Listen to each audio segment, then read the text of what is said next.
Ndraiky izy alaka rehefa ny fanovesana zany rehefa le rahantsika nanaraka sy ny aina amin'ny fandarana zao motsika zany dia midika amin'le fampianarana anankiray izay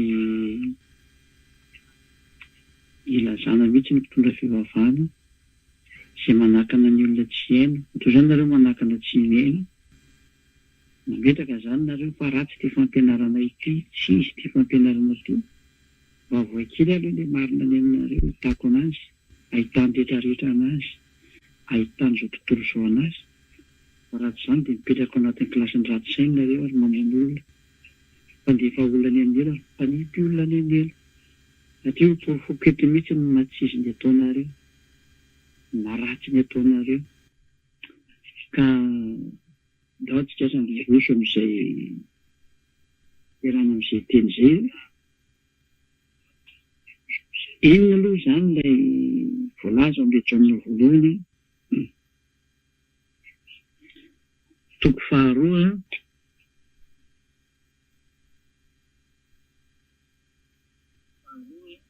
dia andiny fahafeno izy.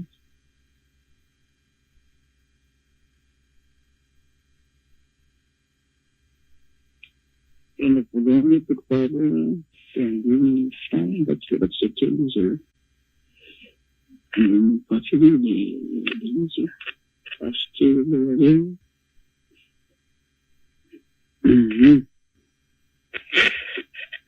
Jaonina voalohany toko faharoa somary miandry tetitetra eo tsika miainga zany elo ny teny ity.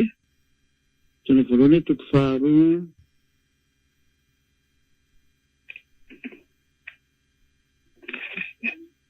andiny voalohany sy ny faharoa.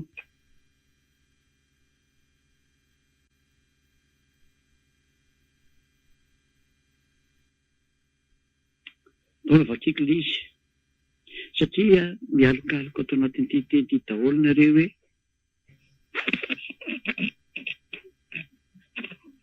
hoe azo atao foana ny manoto ozy nareo. Izay mihitsy mantsy ilay sary apetraky nareo izay noho ny amin'ity teny ity.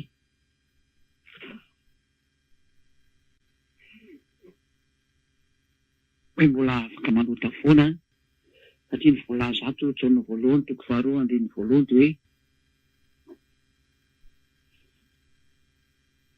anaka aza zavatry izany no soratako ny aminareo mba tsy hanotanareo.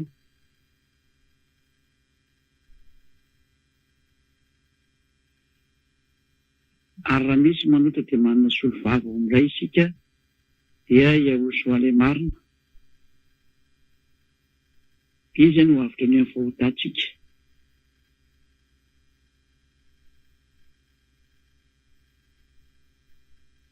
Izay zany ny sary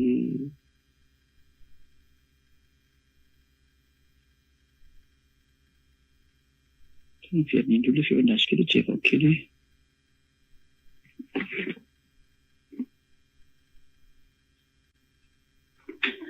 izay zany ilay sary misy a.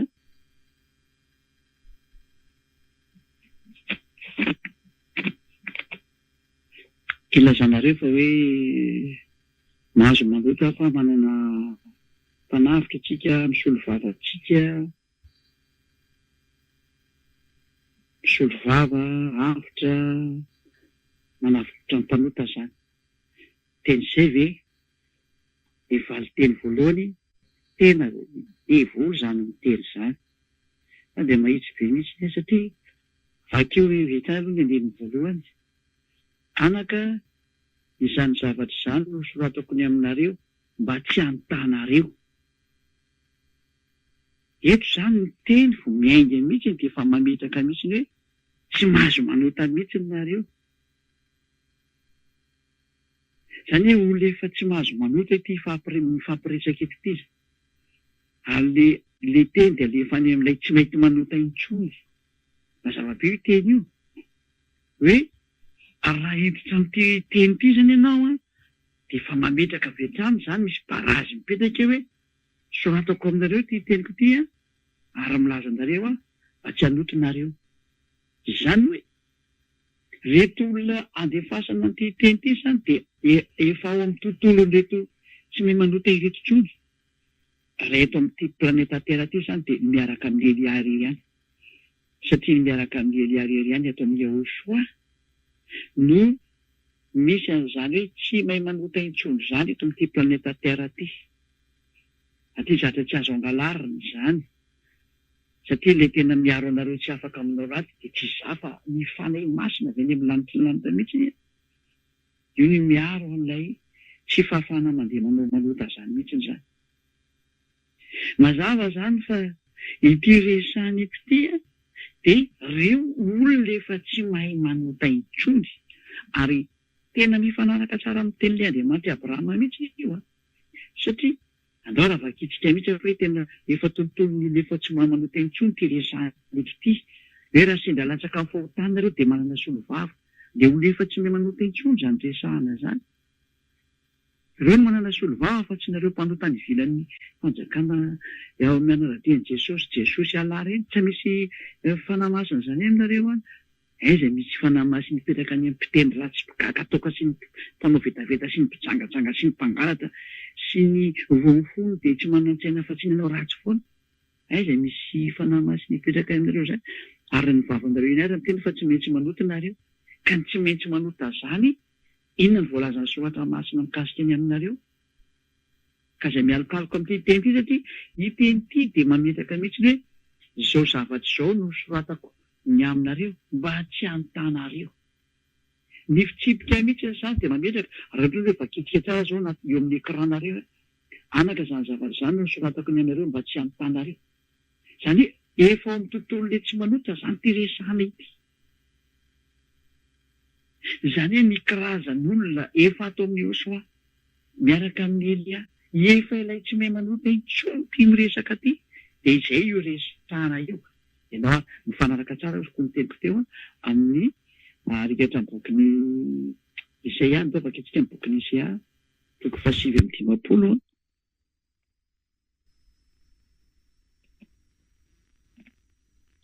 Dia andiny voalohany ka hatramin'ny faharoa. Vakitsika ilay teny. Indro ny tanany avatsy fo efa mahavonjy ary ny sofiny tsy lali-dalovana fa mari.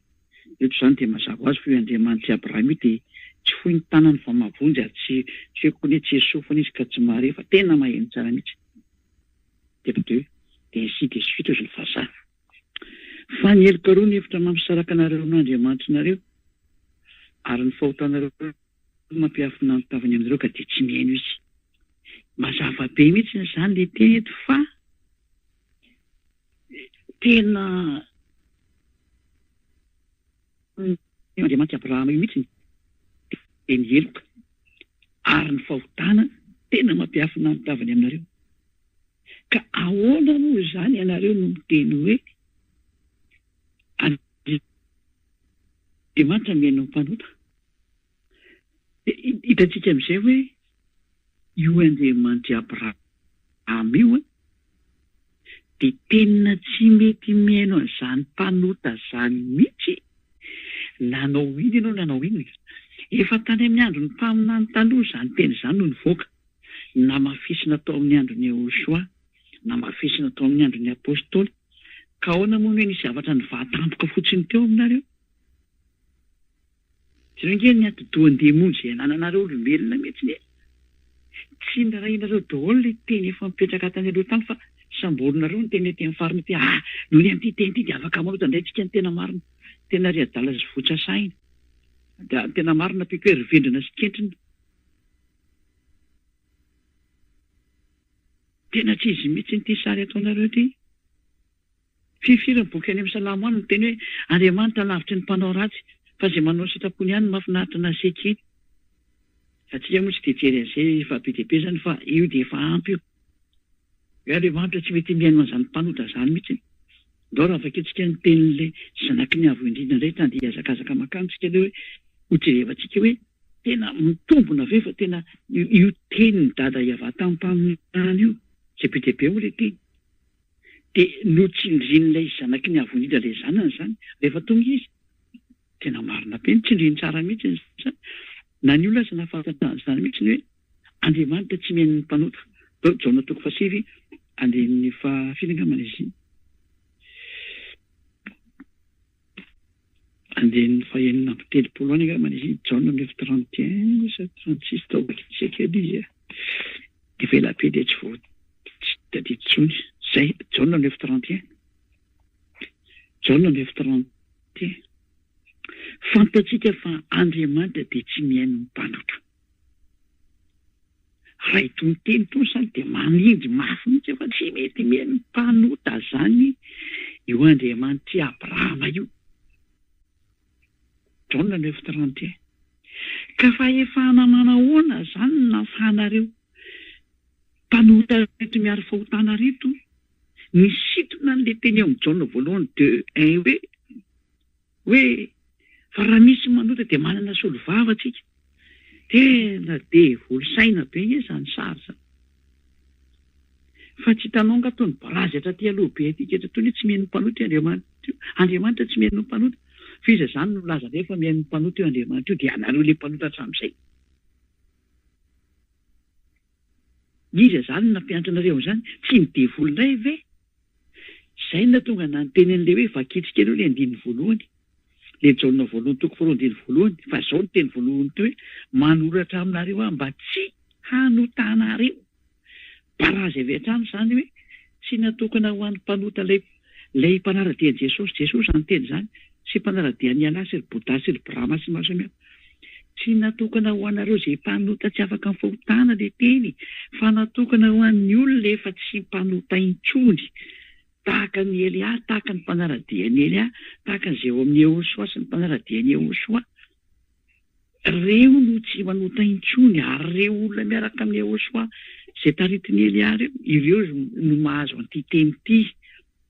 Satria reo le sokajin'olona efa tsy mety manota intsony. Ary mifanaraka tsara amin'ny teny le Andriamanitra nary lanitra sy ny tany dia le Andriamanitra Abrahama. Mazava be zany teny zany. Tsindritsika ny arany ty araka ny bokin'ny Jaona toko fahafelo Jaona toko fahavalo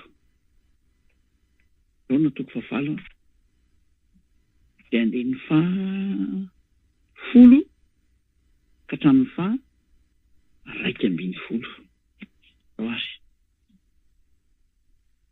Ary efa nitraka zany ilay zanaky ny avy indrindra izay atao Yehosoa moa zany ianarana mazava azy. Eo izy taminy. Raha vehivavy, aiza moa reny olona namonana naika hamonanao ireny zany. Tsy nisy nanameloko anao va? Dia hoy ilay vehivavy jangy hoe tsy misy tompoko. Dia namaly azy Yehosoa hoe za koa dia tsy manameloko anao ary. Mandehana. Fa amin'izao sisa izao dia aza manota intsony. Ilay zanaky ny avo indrindra mihitsy no manao sonia. Tena sonia mahitsy be mihitsy hoe mandehana ary. Fa amin'izao sisa izao kosa dia miteny aminao zaho hoe aza manota intsony. Mahitsy be zany teny zany rakiza ho anareo rehetra izay mihaino any. Na ray aman-dreny be nareo na efa bebe sy dadabe na mpifazokonjokony na tanora na tanizandriny, izao no lazaiko anareo hoe sonia avy any amin'ilay zanaky ny avo indrindra ilay Andriamanitra Abrahama zany resako izany. Amin'izao sisa izao dia aza manota intsony. Noho izany zany ny olona mandray ny teny rehetrarehetra ato amin'ity soratra masina ity dia natokana ho an'ilay tsy mety manota intsony mazava ho azy. Ary izay natonga ny apôstôly Jaona ny teny nametraka mihitsiny hoe anaka izao no soratako aminareo mba tsy hanotanareo. Izay aloha izany dia lalàna mihitsy hoe tsy mahazo manota. Fa tsy misy an'izany hoe mahazo manota fa mamindra fo io Andriamanitra io fa ny fona ao antsika izy devoly izay ny teny izany. Tena tsy ndiko mihitsy hoe devoly izay ny teny izany fa tsy izany ny voalaza anatin'ny soratra masina io. Izany no mahatonga na miainga avy eny amin'ny tenin'ny Andriamanitra Abrahama tany amin'ny andron'ny nankisirely hoe moa mety mihaino mpanota ve izy io. Raha ny haino mpanota izy inona moa zany no tokony nanam-poteny an'ilay Israely anina. Izay nge izy. Inona no tokony hanam-poteny an'ny Israely anina fa angamoa tsy nivavaka akory Israely anina reo. fangamoro isan'ireo tsy mba nisy an'le fanafana fotana dia mandesa taona fa maninona nataony faindroany nataony io tany io zany no vokatsy no mpanota zany io Andriamanitra Abrahama io dia tena mahitsy be ny teny aminao hoe devolona ampiantranareo an'izany ary ireo olombelona tena devoly io dia ireo mpitondra fivavahana io ampiasaina devoly mihitsy ireo reo le manaraka anareo tsy haino an'izao teny izao satria fantany hoe raha maheno an'izao teny izao nareo dia hiala tamin'ny fiangonana misy anazy io dia tsy mahazo ninina intsony izy dia tezitra izy dia tsy maintsy hiady aminareo izy dia sakasakanareo tsy haino ampitahorona nareo fa apetrako ny fanontena hoe ina moa izany no maharatsy an'izao teny meko anareo izao any fa raha mbola hivavaka ihany ianao dia ny teny manafaka amin'ny fahotana no ilaina raha mbola hivavaka fa raha toerana sy mpitondra fivavahana vao handefanao any amin'ny fahotana miala tao fa tsy izy io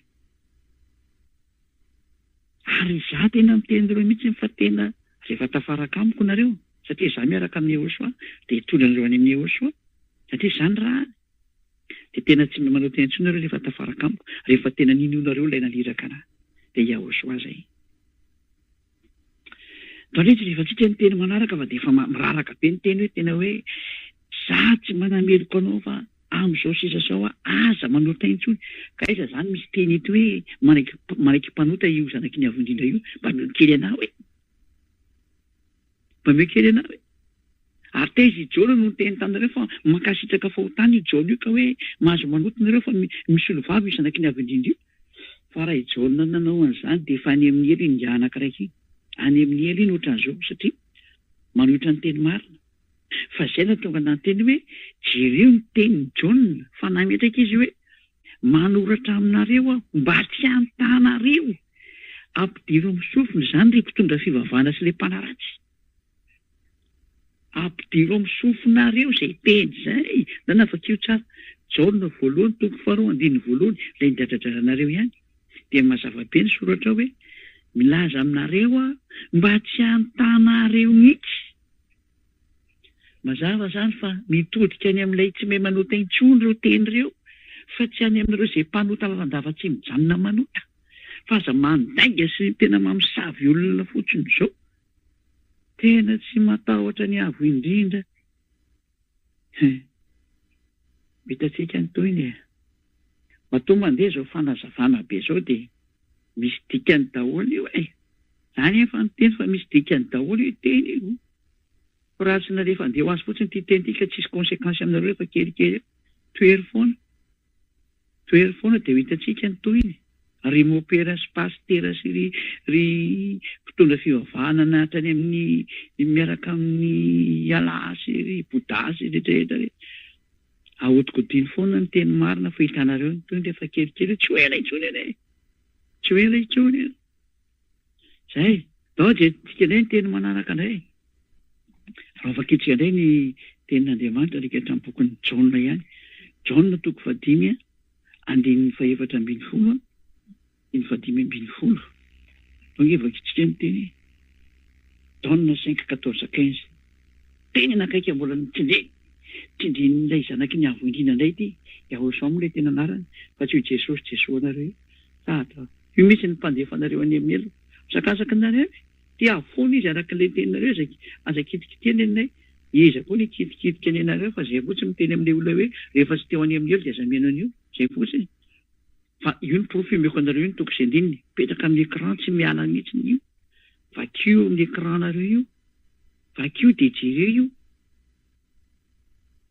rehefa afaka izany dia hitany Yehosoa tiokianja ny tempoly raha lehilahy ka hoy taminy ino efa sitrany ianao aza manota intsony fandrao anjoanao izay ratsy no teo ny teny ilay zanaky ny avo indrindra ilay zanaky ny Andriamanitra Abrahama hiavano anarany sady dia zao ny tenen'ilay zanany atao Yehosoa efa sitrany ianao zao ka mananatra anao mihitsiny aza manota intsony ianao fandrao anjoanao izay ratsy no teo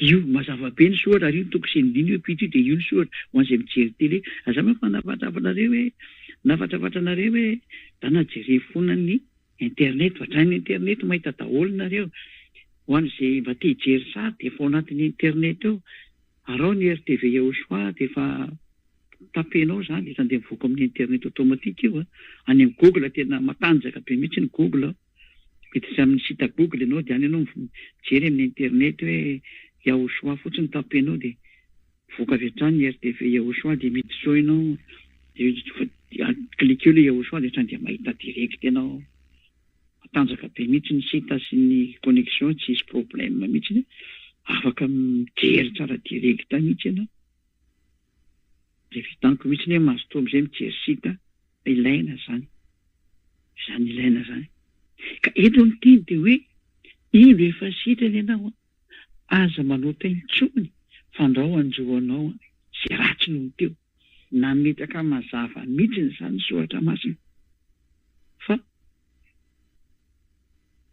raha ty teny voalaza ny soratra masina ity dia manindry mafy mihitsy ilay zanaky ny avo indrindra fa tsy manaiky fotana zany mihitsy n'izy ka ahoana moa zany nareo no milaza fa manaiky ny misolo vava mpanota io zanaky ny avo indrindra io nefany ny olona mpanota dia avy any amin'ny devoly ny olona mpanota dia avy any amin'ny devoly ka isolo vava devoly ve zany io zanaky ny avo indrindra io apetraka aminao nefa anontaniana misolo vava devoly ve io fa le anareo aloha zany dia mety misolo vava le anareo fa le anay aloha tsy misolo vava le zanaky ny avo indrindra teo hoe Andriamanitra Abrahama le avo indrindra ary ilay anarana izay atao Yehoshua le novainareo moko ny teny izy satria ny ao anatin'ny bokinareo sy ny baibolinareo any dia nataonareo Jesosy ny maro samihafa fa Jésus Jesus fa tsy izy iny profony zany nareo tsy afaka mifahotana ary mitady ny hevitra rehetra hanamariana an'ilay nareo manota ny tena marina nareo fa za kosa dia anindry tsara mihitsy fa tsy afaka eo zany nareo nanao ina ahoana moa ny endrikendrenareo ny Jaonanay Jaona ny rano zokinay Yehoshua hoe izy naman'ilay teny tena marina fa iza moa Jaona ny amany teny ny zokinay hamany teny le Andriamanitra Abrahama mba misy isa ianareo olombelona tahaka anareo na iny kaona mikitikitika ny teny'le Andriamanitra Abrahama fangatsy ianareo le tenin'ny Andriamanitra Abrahama hoe aza nampiana ny teniko dia aza lesorana ny teniko tsy ny sofinareo nga iny fangatsy fantatrareo le teny hoe aza nampiana ny teny ozy le zanaky ny avo indrindra hoe mandra-pahafoana ny lanitra sy ny tany dia tsisy ho foana akory tao amin'izay nyteneniko na tendrotsoatra iray aza zay lanitra sy ny tany ho levona fa ny teniko tsisy ho levona mihitsy ozy ny teny Yehoshua ka ny teny Yehoshua dia mazava be hoe aza manota intsony mazava be mihitsy zany teny zany raha somary tapaka kely ny connexionnareo avy Antananarivo any jerevy kely angamba ny teknisany somary tapaka mihitsy ny izy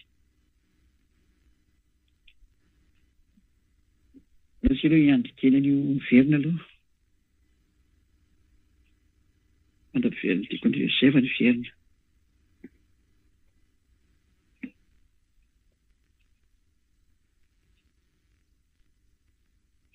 dahoary lasa mitsetsikara miteny efa niverina tsara izy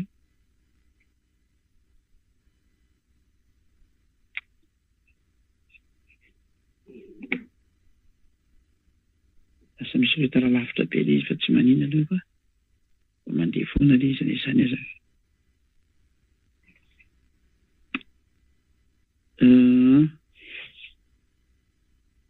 ahoana moa zany somary taraiky be ny particulier ty mbola taraiky be ihany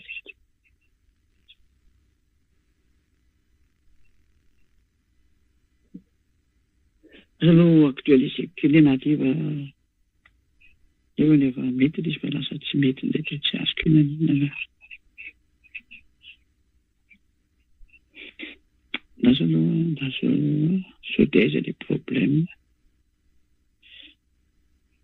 mba miantona kely aloha nareo satria za manaraka an'ilay international koa ny zany dia jery hoe dia misy tapaka dia tsy mety raha vao misy tapaka satria tsy eo Madagasikara rery koa reo manaraka an'ity fandaran'ity fa zao tontolo zao satria efa natika tamin'ny teny vahiny le izy dia miara manaraka daholo zany tika zay fa miverina tsara izy atao amin'izay dia efa kitsika amin'izay hoe ny teny'le zanaky ny avo indrindra eto izany dia manao mihitsiny hoe aza manao teny tsony fandrahoan'izao anao izay raha tsy ny teo ka ahoana moa hijonona na izay nareo fa andeha hanovan'izany teny izany hoe mahazo manota indray nareo fa raha hijonona raha nanao an'izany dia efa nemely ny tononkitoza araka ny teninareo tena natsipy-any iny ary tsy nasiana antra mihitsy satria nanova ny teny marina fa tsy nisy jonana nentanareo hoe mahazo manota izany fa tena mpandainga mihitsy nareo ary izany maveny amin'ny devoly ny devoly fa ijonona dia nametraka misy ny barazy hoe manoratra anareo amika manoratra aminareo anaka mba tsy antanareo satria io le fepetra io hoe aza manota intsony fandraonjonao ny ratsy noho teo ka raha ijonana many io teny io efa any amin'ny elo izy ary tsy azo napetraka io teny io fa tsy maintsy ny fafana io satria manohitra ny teny'le marina fa ianareo ny te handray teny zatra any amin'ny tsizy noho ny amin'ny adalanareo nareo te hiaraka amin'ny devoly adalanareo ny ianareo sitrapony ianareo fandaova ketsika fa ny mpanota ngeka avy any amin'ny devoly laiza moa izany isy zanaky ny avo indrindra hiaro devoly ve aminareo Jaona voalohany toko fahatelo andehan'ny fahavalo toinga avakitsika Jaona voalohany toko fahatelo andehan'ny fahavalo Jaona voalohany toko fahatelo andehan'ny fahavalo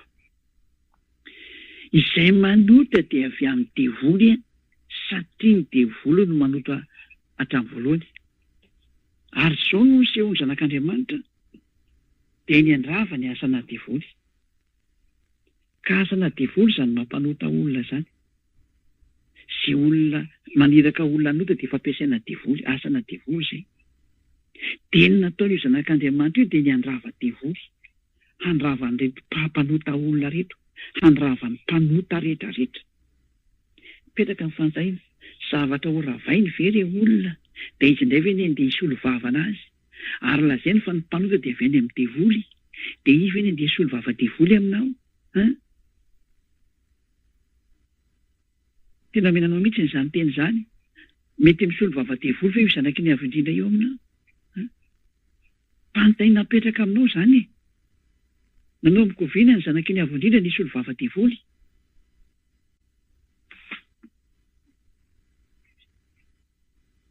fa raha aminareo mpanara-dian'i Jesosy dia lazainareo fa misolo vava izy ny mpanota izany hoe misolo vava devoly izany izy dikan'izany satria izay manota dia avy any amin'ny devoly ka rehefa avy any amin'ny devoly dia devoly ny dikan'izay ary mipakatra any amin'ny devoly io resaka io satria ny devoly no maniraka an'ilay mpanota ny tena marina izy ny lehibeny izany ka raha ohatra n'izany ka nahazo ina moa solo vava na mpanavitra ny mpanota izay ny rana devoly dia ny devoly mitsika izany nahazo an'ilay solo vava sy mpanavitra io tafaraka amin'ilay Andriamanitra Abrahama ihany izany ny devoly tafidy tao amin'ny lantilanty ihany izany ny devoly avitra ihany izany ny devoly izy andareo samy teny fa nanavitra devoly zanaky ny avo indrindra io fa ny mpanota dia avy any amin'ny devoly io amin'ny écran io vakio tsara miara-mahita ao amin'ny écran tsika ary miara-mandrea daholo nareo na any amin'ny radio any hoe ny mpanota dia avy any amin'ny devoly ary ny devoly manota hatramin'ny voalohany avy any amin'ny devoly izany ny mpanota zanaka devoly izy ny dikan'izany devoly izy ny dikan'izany rehefa mpanota ka moa ve misy Andriamanitra Abrahama manavitra devoly vario izay miara-mahita ny tsika io toko sy andiny hoe ary hitentsika tsisy devoly avitra zany dia izay ny olona miara-dia amin'ny devoly izay mpanota tsy misy misolo vavana azy zany fa lainga an-demoly zany tsy misy mpanavitra azy zany fa lainga an-demoly zany atao ahoana ny hanavitra devoly rehefa tianareo no avotana dia milato amin'ny toerana mpanota manarahana Elia manarahana nareo izany no atao hoe Elia ambassadeur-ny Yahosoa Ziadia Elia izay ny tena anarako izay anarana avy any amin'ny lantilanta izay mioko anareo amin'izay satria miteny izay momba anay amin'izay izay ohatrany hoe izany ny anaranao fa anaranao hafa anarana nomen'ilay olona tamin'ny nofo izany tamin'ny voateraka izany dia izay tsy maintsy nanao an'izany izy tsy maintsy nandeha tamin'izany izy fa tsy izany ny anarany ny anarana izay miresaka aminareo dia ny tena anarany dia Ziadia Elia tsy avy etỳ tany izany avy any amin'ny lanitra izany ny antonga andareo omena izao fampianarana izao mba ho avitry nareo fa ny tena mipetraka ary valionareo mpitondra fivavahana zay. Sy anareo izay milaza fa hoe ratsy io fampianarana io, valio ilay izy. Manavitra devoly fa io zanaky ny avy indrindra io satria ianareo mialako amin'ilay teny hoe izy ny avitra ny fahotantsika sady misolo vavantsika. Manavitra devoly ve io zanaky ny avy indrindra io? Ary misolo vava devoly ve io zanaky ny avy indrindra io? Fa ny zavatra hita taloha dia zao mandrava devoly ny hita. Ary na ny olona miaraka amin'ny zanaky ny avy indrindra io dia nahazo teny mihitsy hoe manoherina ny devoly dia andositra nareo izy. Zavatra toerina ve ho avotana aminareo re olona? Fa inona mihitsy ny tema azonareo ty? Izy aminareo tsy mahay an'izany teny izany hoe manoherina ny devoly dia andositra nareo izy. Mahay an'izany daholo ny rehetrarehetra. Koa zavatra ho toerina sy ho ravana ve ho avotana aminao? Ianao olombelona kely eo raha sena manohitra ny devoly vao maika ve ny tompony fahefana ny Andriamanitra Abrahama dia ilay zanaka ny rany atao Yahosoa anarana. Hitanareo amin'izany izay ny tsy mampitovy an'i Yahosoa sy izany Jesosy nareo izany. Ilay Jesosy dia mpisandoka fa Yahosoa ny tena original. Fa ny devoly ny sorony tao mba hampanota anareo. Ny anarana izany teneniko izany. Ny sorony devoly tao ilay anarana amin'ny alalanareo olombelona dia soloanareo fotsiny izy dia io tokoa nareo fa lasa mpanota daholo. Nareo ny tsy tonga saina fa zaty fa iainanareo tonga ny izy. Iainanareo mihitsy izao ny loza nataonareo. Ny esolonareo ilay anarana dia ny solonareo Jesosy ilay anareo Yahosoa dia io nareo lasa mpanota daholo io. Saingy tonga ny tompon'ilay fampianarana. Tonga ny tompon'ny teza tontolo izao ty dia tsy maintsy miverina aminazy amin'izay ny fahamarinana. Dia tsy maintsy averina ny teniny. Ka inona moa ilay teniny aza manota intsony? Zay izy. Fa ny mpanota dia avy amin'ny devoly ka tsy misy devoly izay omena mpisolo vava ary tsy misy devoly izay omena fanavotana. Tsisy hanavitra anareo izany. Fa ny mpanota no potena izay nomen'Andriamanitra anazy potena. Ary izao ny teny mbola nomeny Andriamanitra Abrahama eo an'ny mpanota. Donc avakitika ny teny eo amin'ny Hébreu toko 10.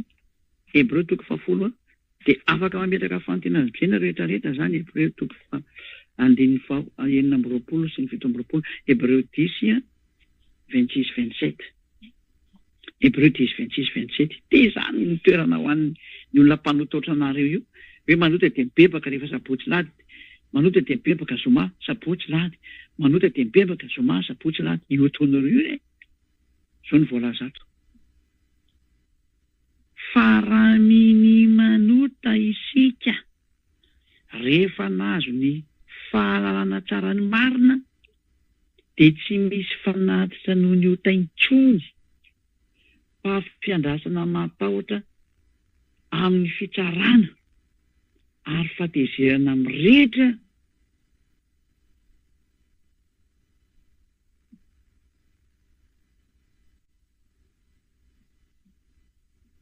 fa fiandrasana matahotra amin'ny fitsarana ary fatezerana mirehitra izay handany ny fahavalo rehetra koa. Zava-doza. Nefa nareo dia nentanina hoe mahazo manota fa manana solo vava tsika. Tena mba misy resainareo olombelona. Tena nareo dia mora fitana. Ko nareo koa moa tsy afaka mifahotana dia mandehitra aminareo izany teny izany. Nareo tsy tena araka an'ilay tena marina ko. Tonga eo aminareo ilay marina dia tsy raharenareo marina. Milevona ny fahotana nareo. Fambanavandry io teny hoe miomay ianao mpanota. Miomay ianao mpanota fa tena fiandrasana matahotra amin'ny fitsarana ny miandry ianao. Miomana amin'ny fitsarana ianao. Ary fatezerana mirehitra izay andaniny fahavalo. Ary fatezerana mirehitra ny amery ianao mihitsy. Miomana ianao e. Izany ny miandry ianao ary ny fiafaranao dia mitsipany amin'ny farimehitra sy ny solopara. Makaiza ary ilay mpanota ilay ianao ilay miady lalanao mpanota io. Izany hoe mihetsika anao ny direksionao. Ao amin'ny Koritianina voalohany makaiza amin'ny mpanota. Toko 9 dia 9 ka hatramin'ny 10. Makaiza ny lalan'ny mpanota izany mahazo miditra any amin'ny lanitra ve? Valiny tsy mahazo. Moa tsy fantatra reo ve fa ny olona tsy marina ilay mpanota ohatranareo ilay mitady hevitra handositra rikatra me Jaona voalohany toko 2 nefa tratran'ny barazy hoe manoratra aminareo mba tsy antanareo. Olona tsy manota intsony ange no mena ny Jaona voalohany toko 2 io. Dia 9 voalohany. Olona efa tsy manota intsony. Dora vaketsika ilay efa navoaka ny teknisiana. Moa tsy fantatra reo fa ny olona tsy marina tsy mba handova ny fanjakan'Andriamanitra. Aza mety ho fitahana ianareo. Tena tsindriana mihitsy ny hoe aza mety ho fitahana ianareo. Satria misy mpamitaka ohatran'izao efa mitranga zao. Fitahana anareo zao amin'izao tsika miteny zao. Hoe mahazo manota fa manana mpisolo vava. Mopera sy pastera kambony tsy afaka fahotana dia izany ny ampianarina anareo. Zareo ny tsy afaka. Tsy afaka ireo dia izany mahatonga an'ireo mampiahatra azy izany. Izy mihitsy tsy afaka. Ka nareo ke tsy ho afaka mihitsy noviana rehefa tsy manatona ny Elia. Izay nge ny antony hoe batisa farany amin'ny 8 marsy. Batisa farany famondram-po farany ho anareo. Dia nareo mpiavonavina sy tena sady mba manolo hevitra ihany. Ireo teny mikoroa ny tsararanareo rehefa maty nareo dia toero avy hatrany io teny io e. Asio anatrehany mpitsara amin'izay io Jona voalohany 2 io hitanareo ny valiny ary. Satria tany dia mipetraka ny tenin'ny Jona hoe izange fa ny teny izy Jona hoe manoratra aminareo mba tsy antanareo tsony. Dia ikan'izany efa izay nazavaiko teo hoe mipetraka amin'ny olona tsy manota ange ty teny ty e. Fa tsy any aminareo ao Jesosy mpanota lalandava sy any amin'ny Allah izay tsy afaka amin'ny fahotana. Fa mipetraka ao amin'ilay olona tsy manota intsony io teny io.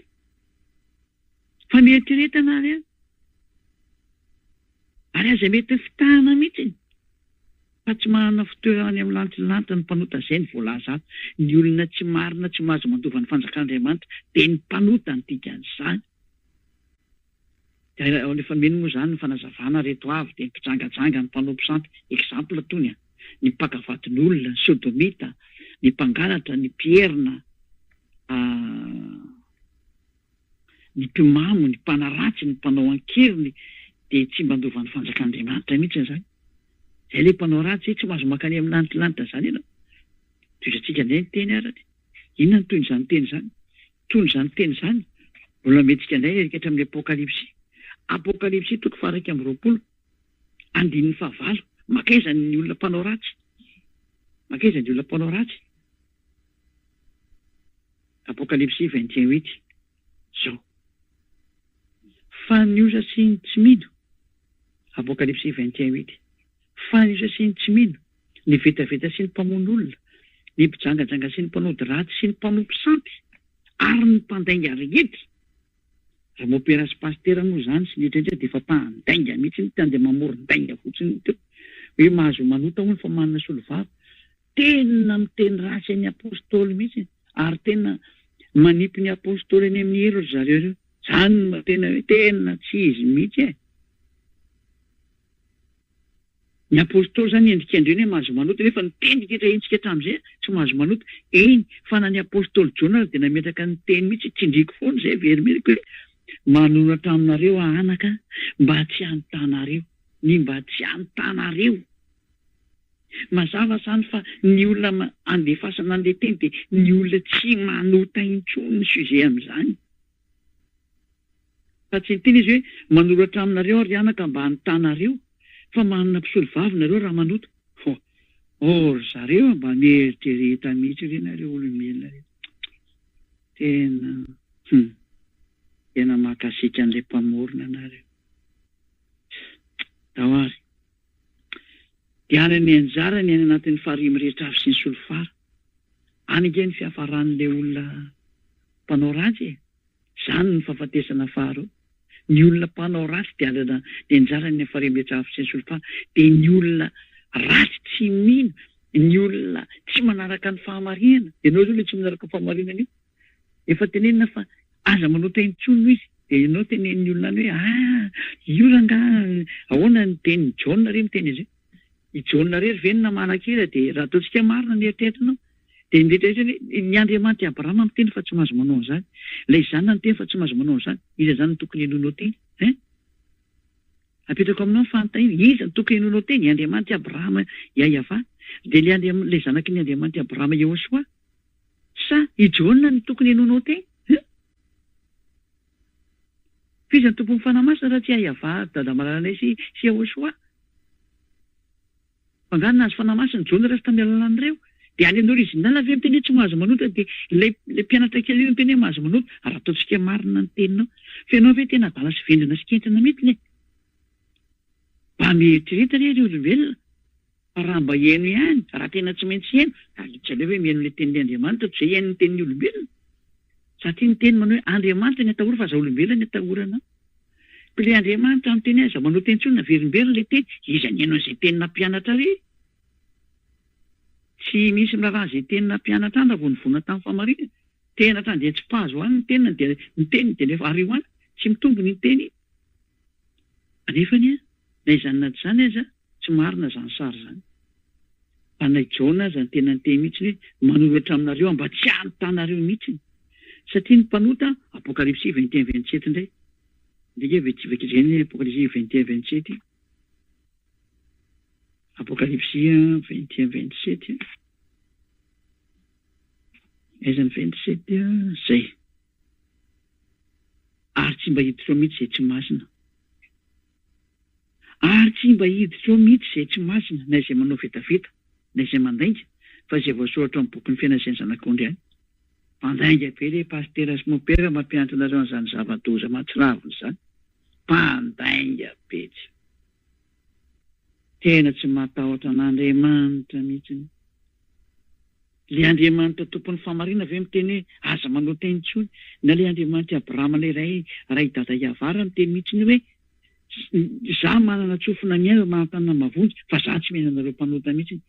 Dia anareo ny tenin'le Jona kely ataontsika mba marina hono dia ny tenin'ny Jona kely izay olombelona kely ary tsisy ary amin'ny kilometatra rino inona ny henonareo mba hoentinareo anoerana ny tenin'le Andriamanitra Abrahama fa mba misaina ve nareo rehetra. Mba mieritrereta re ary olombelona andao azy avetsika ny tenin'ny Jona tsisy marina izany kambony. Fa na ny Apokalipsy 21-27 dia nilaza mihitsy hoe tsy mahazo miditra mihitsy tsy masina.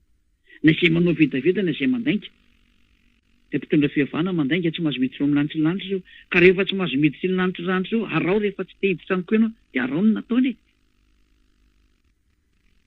Fa izay voasoratra amin'ny boky ny fiainana izay ny zanak'ondry ihany, mazava be izay voasoratra amin'ny boky ny fiainana ny zanak'ondry no tafiditra any dia ireo izay naraka ny tenin'ilay zanak'ondry. Ary ny tenin'ilay zanak'ondry dia nanao hoe aza manota intsony. Ary ny tenin'ilay dada dia miteny hoe za tsy mihaino ny mpanota ka tsy aleo olombelona ny ery hoe mihaino ianao. Mba misy saina ao. Zay mieritreritra fa tena tsy. Aloha tena nareo mpitondra fivavahana reo, ahitany tantaranareo nareo tsy ho ela. Amin'ny tenanareo mihitsy. Nareo fa tenenina mihitsy nareo nge manipy olana amiely dia amin'izay ny olona sakananareo tsy haino. Nareo ny tsy afaka mifahotana dia ny olona sakananareo tsy haino anahy. Mihaino anareo olona fa aza miditra amin'izany. Mihaino any Elia. Izany ny mpamonjy anareo izany ry olombelona. Tahaka ny Yehosoa tonga tetỳ aminareo dia namonjy izy. Dia narotonareo izy rehefa lasa nandeha niakatra any vonona mpianatra novoenareo ilay anarana. Nahazo alalanareo hatramin'izay aloha satria izay no navelan'ny dada Iavara. Fa ny amin'ity tsisy solution intsony nareo. Any Elia zao ny sehatra. Tsy maintsy manaraka ny teny Elia amin'izay ny zava-drehetra izay no tonga namiteny hoe izay ho any amin'ny lanitra ny lalitra manarahana. Rehefa tsy ho any safidy iny toizo. Fa aza mitsotsotra any amin'ny lalana tsy faly izay fotsiny misy dikany izay teniko izay. Dao ary hetsika amin'izay ilay teny.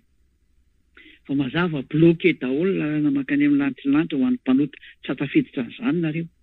Fa na Jona aza no arahanareo dia adala ve nareo ay. Izay no tena teny hoe raha ataontsika sanatria hoe izay tokoa izany ny tenin'ny Jona araka ny nametrahan'ilay pastera sy mopera anazy any amin'ny lalakalenareo dia apetraka amin'ny fanontaniana. Iza ny tokony arahana ny tenin'ilay Andriamanitra Abrahama sy ny tenin'ilay zanak'io Andriamanitra Abrahama io ve? Sa ny tenin'ny Jona apôstôly kely olombelona loatra nareo ary? Iza ny tokony arahana? Satria ilay tenin'ilay Andriamanitra Abrahama dia nizigina za tsy mihaino mpanota ary tsy azonao terena amin'izany izy. Zay fa izay dia izay. Ary na ilay izany ary nizigizina mihitsy hoe raha mbola manota ianao dia ratsy noho ny fiafarahana. Ka iza izany ny olombelona sahidibingo nohitra izany teny izany. Fa ny devolony midibingo nohitra an'izany izy hoe fa pidibingo hatramin'ny voalohany ka hatramin'ny farany.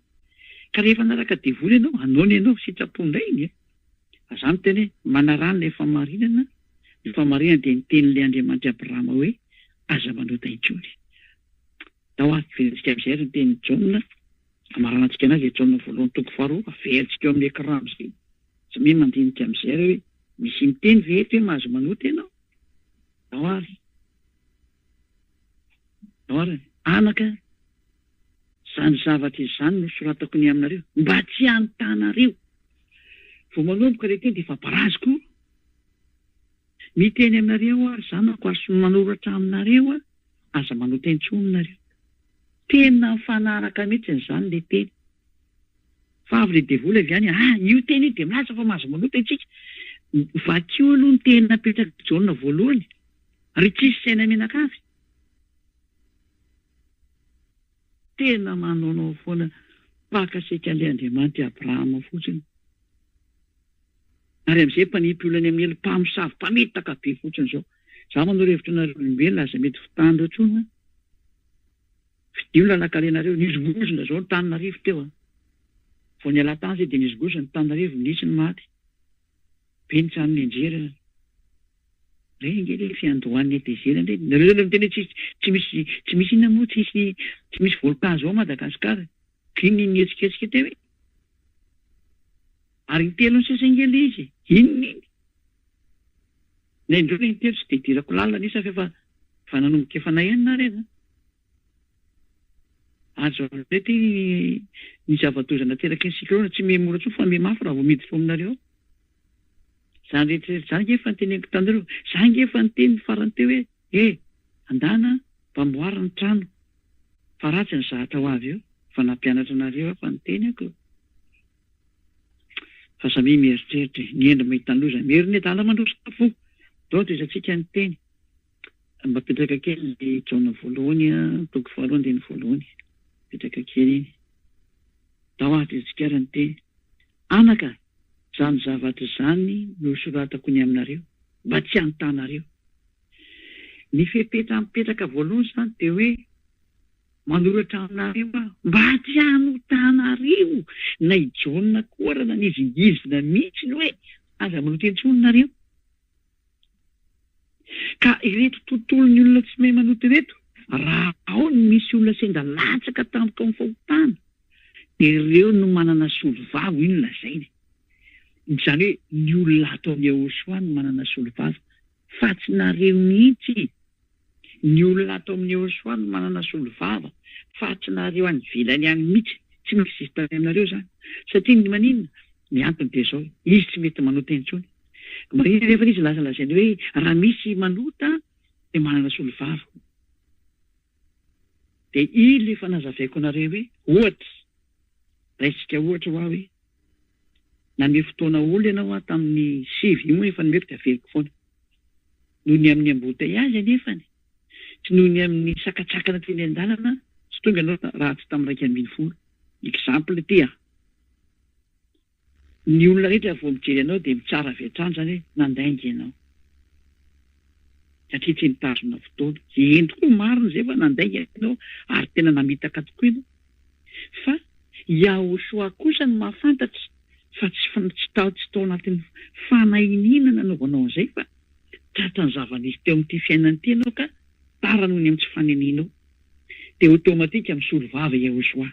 Izay no teo misolovavanao izy eo mason'ny dada Iavavy, tsy faniniana i dada malala fa izao ny antony tonga ny izay.